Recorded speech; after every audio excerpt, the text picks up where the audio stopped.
रियाज़ चांडियूं साहब बसंत नगर मौजूद हैं। रियाज़ साहब कीअं था आदमशुमारीअ जा जेके तफ़सीली अंग अखर जारी कया विया आहिनि उन में सिंध खे कीअं था ॾिसो तव्हां?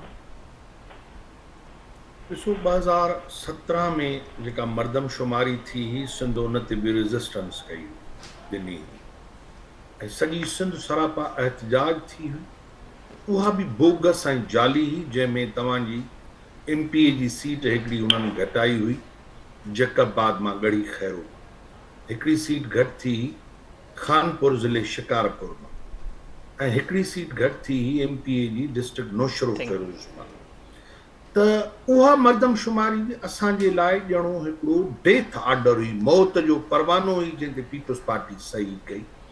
ऐं पोइ जेका मर्दमशुमारी पीपल्स पार्टी वरी 23 में कराई, उहा 23 जी मर्दमशुमारी बि सिंध जे लाइ इहा तबाही खणी आई, जंहिंजो असां एतिराज़ कयोसीं।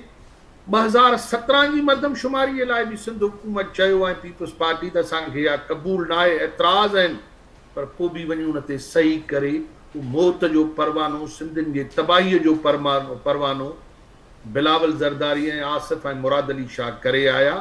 वरी जॾहिं असां हिन ते पंहिंजा ख़दशा ॾेखारियासीं त हीअ डिजिटल फ्रॉड आहे ऐं हिन मर्दमशुमारीअ में सॼी सिंध दाहूं कयूं। ऐं तव्हां ॾिठो त 28 मई ते कॉमप्रस्तनि जी 12 सालनि खां पोइ असां जॾहिं आम हड़ताल जो सॾु ॾिनो होसीं जीएसएन महाज़ जे तरफ़ां, त कराचीअ जे सिंधी आबादी ऐं उर्दू आबादीअ खां वठी जकबाद ऐं कश्मीर ताईं सिंध सरापा एहतजाज थी ऐं आम हड़ताल थी।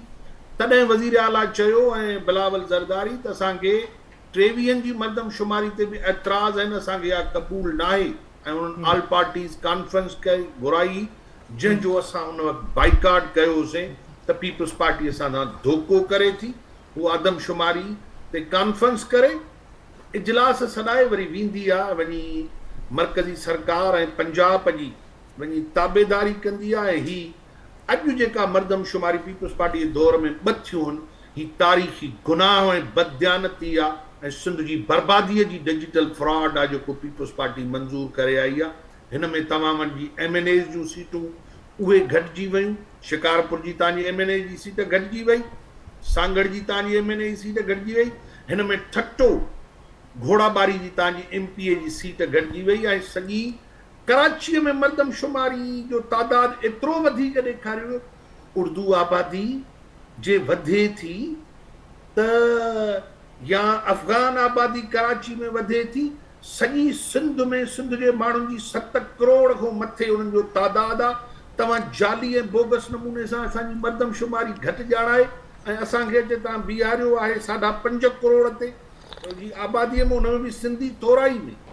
ऐं जॾहिं त 1.5 करोड़ सिंध जे माण्हुनि जी तव्हां इंसानी आबादीअ जी ॻणप न ॾेखारी। कराची शहर में रोज़ 3 दफ़ा जेके तारीख़ूं वधायूं वयूं, उन में कराची वधंदो हो, जंहिं ते वज़ीर आला एतिराज़ कयो त कराची रुगो वधे थो। जॾहिं असां एहतजाज कयोसीं त कराची में इंसानी आबादी वधे थी ऐं ॿी सॼी सिंध में इंसानी आबादी नथी वधे।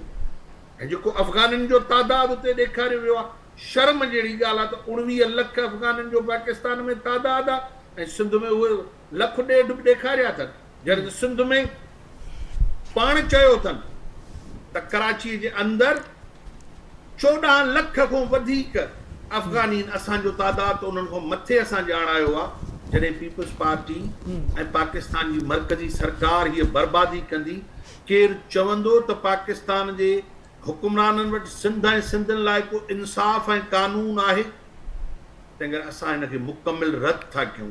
पीपल्स पार्टी बर्बादी कई आहे।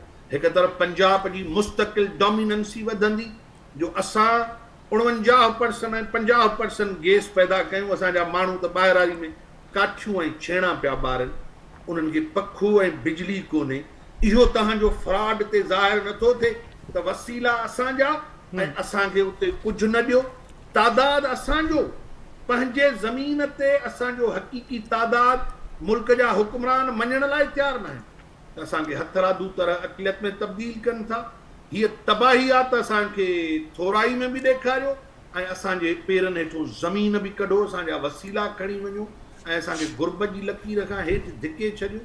त क़ाबिल मज़म्मत आहे पीपल्स पार्टी तबाही कई आहे, सिंध जा माण्हू जागनि, अहले सिंध जागे, उनजो फितरी ऐं जमहूरी इंसानी हक़ आहे जे हे फ्रॉडी रहिया। इन जो मतिलबु त 2010 सालनि खां पोइ जेका मर्दमशुमारी थींदी 2033 में, उन में सिंधी पंहिंजे वतन ते अक़लियत में तब्दील थींदा, जेके तव्हां 60% ॾेखारियो। कराची शहर जी जेका तव्हां डेमोग्राफी ठाही आहे, उन में तव्हां सिंधी ॻाल्हाईंदड़नि खे 3 नंबर ॻाल्हाइण वारी ॿोली ॻाल्हाइण आहियो, उन असांजो वजूद तव्हां उते 3 नंबर ते रखियो आहे। हैदराबाद में असांखे अक़लियत में तब्दील थिए ॾेखारियो अथव, जेका हैदराबाद में के आलमी इंसाफ़ भरियूं धुरियूं उहे जांच कनि त असांजी इंसानी आबादी केतिरी आहे। बिल्कुलु जाली नतीजे सां असांजूं सिंध असेंबली जूं सीटूं घटायो, पाकिस्तान जी मरकज़ी असेंबली में असांजूं सीटूं घटायो ऐं असांजी हक़े हाकिमियत ख़तमु कयो, इहो असांखे क़बूल न आहे। सिंध जे सभिनी सान्याहवंदनि, जी कलम धड़नि ऐं सियासी धुरियूं, सिंध जी सिविल सोसाइटी इनखे क़बूल सिंध जा माण्हू न कंदा। असां पुरमन बिल्कुलु जे ख़िलाफ़ पंहिंजो रियासत आवाज़ उथाईंदासीं। ॻाल्हि ॿोल जो पाण सिलसिलो जारी रखूं था।